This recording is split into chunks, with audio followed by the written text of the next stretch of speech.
திருப்பூர் பல்லடம் அருகே கரைபுதூரில் தனியார் டையிங் கம்பெனியில் கழிவு பஞ்சு தொழிலகத்தில் தீ விபத்து ஏற்பட்டுள்ளது. கூடுதல் விவரங்களை வழங்குகிறார் செய்தியாளர் சதீஷ்குமார். சதீஷ், வணக்கம். விவரம். வணக்கம். திருப்பூர் மாவட்டம் பல்லடம் அருகே கரைபுதூர் பகுதியில் பூபதி என்பவருக்கு சொந்தமான கணபதி ராஜா என்ற சாய ஆலை இயங்கி வருகிறது. இன்று பிற்பகல் திடீரென கழிவு பஞ்சில் இருக்கும் இடத்திற்கு தீ பற்றியது.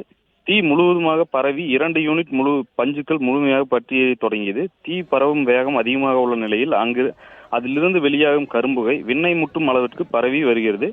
தகவல் அறிந்து சம்பவ இடத்திற்கு விரைந்து வந்த பல்லடம் தீயணைப்பு வீரர்கள் மற்றும் பல்லடம் காவல்துறையினர் தீயை கட்டுக்குள் கொண்டு வருவதற்காக தண்ணீர் பீச்சி அடிப்பதற்காக போராடி வருகின்றனர். மேலும் கூடுதலாக தண்ணீர் லாரிகள் வரவழைக்கப்பட்டு தீயை அணைக்கும் பணியில் தீயணைப்பு துறையினர் வீரர்களும் ஈடுபட்டு வருகின்றனர். மேலும் கழிவு பஞ்சு வைக்கப்பட்டிருந்த குடோனில் ஏராளமான சிலிண்டர்களும் வைக்கப்பட்டிருந்த அடுத்தடுத்து ஒவ்வொன்று சிலிண்டர்களாக வெடிக்க தொடங்கியது. அங்கு வேடிக்கை பார்க்க குவிந்த ஏராளமான பொதுமக்கள் அலறி அடித்து ஓடினர்.